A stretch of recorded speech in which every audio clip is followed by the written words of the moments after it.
Hello बच्चों, आज हम आपकी किताब हमारे अतीत का पाठ 2 पढ़ेंगे। पाठ का नाम है आखेट, खाद्य संग्रह से भोजन उत्पादन तक। आखेट मतलब होता है शिकार करना और खाद्य संग्रह खाने के भोजन जो है वो इकट्ठा करना। तो इस पाठ में हम पढ़ेंगे आरंभिक मानव के बारे में, पुरास्थलों के बारे में, आग की खोज कैसे हुई इस बारे में, ऐतिहासिक युग, पूरा जो इतिहास का समय होता है उसको किस तरीके से पढ़ा जाता है, खेती एवं पशुपालन किस तरह से आरंभिक मानव ने शुरू किया था उस बारे में, स्थायी जीवन की ओर और किस तरीके से इन सभी आविष्कारों के संग जो आरंभिक मानव थे वो अपना जीवन स्थायी बनाने लगे, किस तरह से उनका जीवन स्थायी हुआ और ठहराव आया उनके जीवन में, ये हम इस अध्याय में पढ़ेंगे। आरंभिक मानव आखिर वे इधर उधर क्यों घूमते थे? जैसे कि आप जानते हैं कि करीब 200 या 300 साल पहले ही जो परिवहन के साधनों का शुरुआत हुई थी और तभी उसका यूज़ करके एक जगह से दूसरी जगह हम जा पाते हैं, आ पाते हैं। उससे पहले ये सब साधन नहीं थे, तो क्या तब भी लोग इधर से उधर जाते थे? तो इसमें हम ये पढ़ेंगे इस पाठ में कि हाँ बिल्कुल, तब भी लोग इधर से उधर एक जगह से दूसरी जगह पर यात्रा करते थे। तो वो क्यों घूमते थे? इनके कुछ कारण हैं, पढ़ते हैं। चलिए, हम उन लोगों के बारे में जानते हैं जो इस उपमहाद्वीप में 20 लाख साल पहले रहा करते थे। आज हम उन्हें आखिर तक खाद्य संग्राहक के नाम से जानते हैं।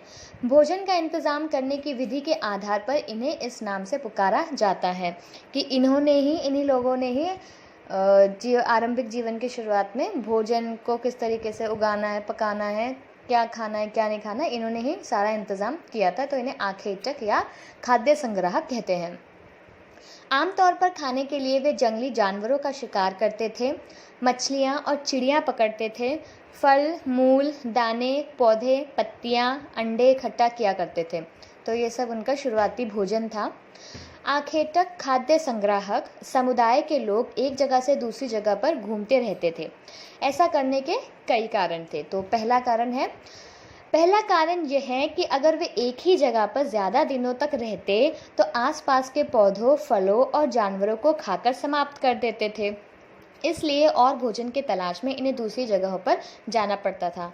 अभी हम जब खेती करते हैं तो उगाते हैं, काटते हैं, फिर उगाते हैं, फिर काटते हैं, बोते हैं, ये चलता रहता है प्रोसेस। लेकिन उस समय वो उगाना नहीं जानते थे, खेती करना नहीं जानते थे, तो जो चीज़ वहाँ पे उपलब्ध है वो सब खा के ख़त्म कर देते थे, तो कुछ बचता नहीं था। फिर उन्हें उस खाने की तलाश में कहीं और जाना पड़ता था।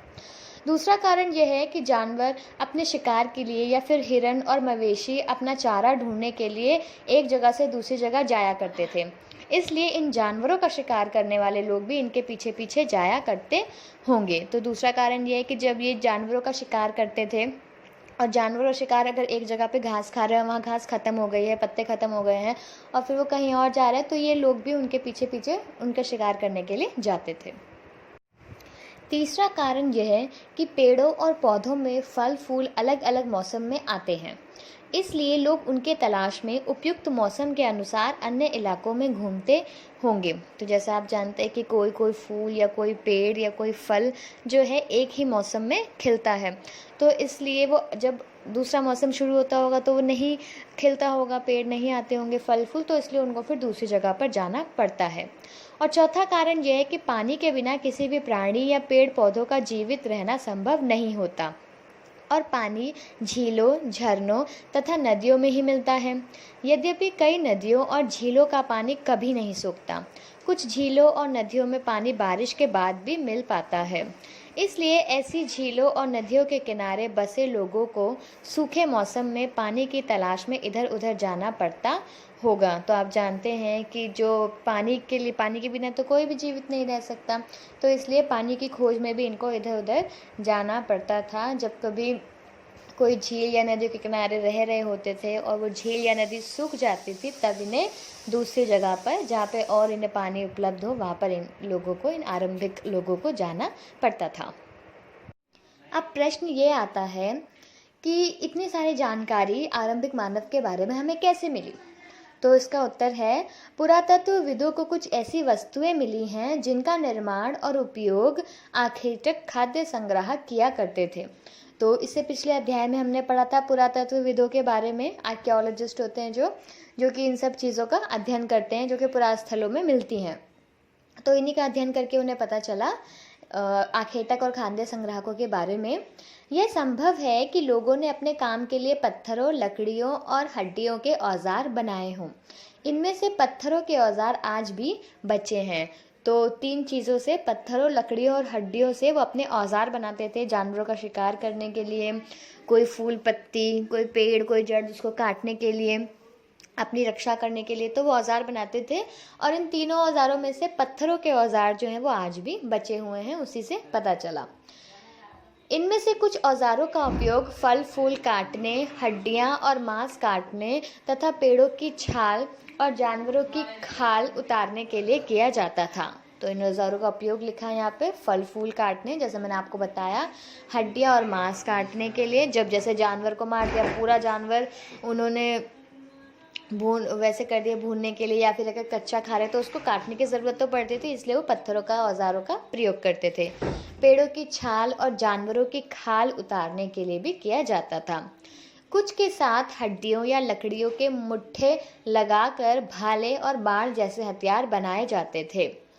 तो जैसे पत्थर होता था उसका औजार, उस औजार को पकड़ने के लिए, जैसे कुल्हाड़ी होती है, हंसिया होता है, फावड़ा होता है, तो इन सब को पकड़ने के लिए लकड़ी लगाई जाती है ना, वैसे ही उन समय के औजारों को पकड़ने के लिए भी लकड़ी या हड्डी को मुट्ठे लगाए जाते थे और उससे भाले और बाण जैसे हथियार बनाए जाते थे।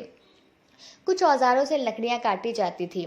लकड़ियों का उपयोग ईंधन के साथ झोपड़ियाँ और औजार बनाने के लिए भी किया जाता था। तो औजारों से लकड़ियाँ काटते थे और फिर उससे वो लोग झोपड़ियाँ बनाते थे और आग जगाने के लिए ईंधन का प्रयोग करते थे। पुरास्थल, आपने अभी अध्याय में इस शब्द को सुना होगा। पुरास्थल उस स्थान को कहते हैं जहाँ औजार, बर्तन और इमारतों जैसी वस्तुओं के अवशेष मिलते हैं।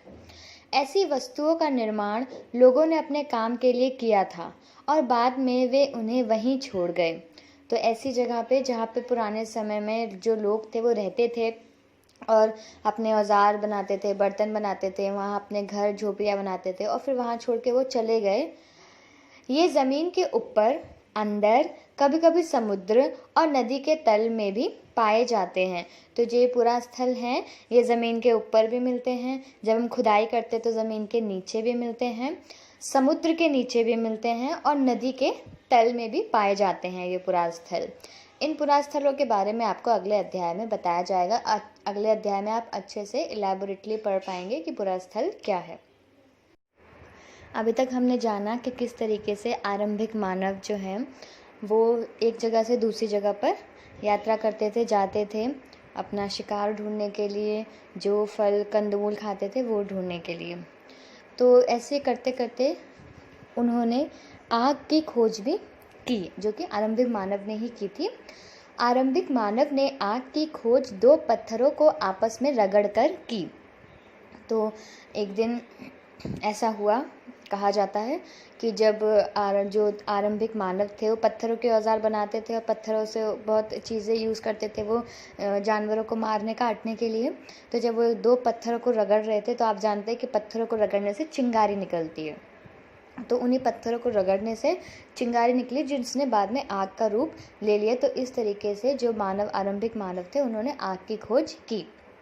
आग का प्रयोग प्रकाश करने के लिए, मांस भूनने के लिए, खतरनाक जानवरों को दूर भगाने के लिए आदि कामों में किया जाता था। तो उस समय आग का प्रयोग वो जो जंगली जानवरों को मारते थे और कच्चा खाते थे पहले, तो अब वो क्या करने लगे, उन जंगली जानवरों को भूनने लगे, आग में पकाकर खाने लगे। और आग से आप जानते हैं रोशनी आती है, प्रकाश आता है, तो अंधेरे में वो आग जलाते थे ताकि रोशनी उन्हें मिल सके। इसके अलावा खतरनाक जानवरों को दूर भगाने के लिए, कि जानवर जो हैं वो आग से डरते हैं, तो इसलिए उन जानवरों को दूर भगाने के लिए भी आग का प्रयोग किया जाता था। कई पुरास्थलों में गुफाओं में राख के अवशेष मिले हैं, जिससे पता चलता है कि आरंभिक मानव ने ही आग की खोज कर ली थी।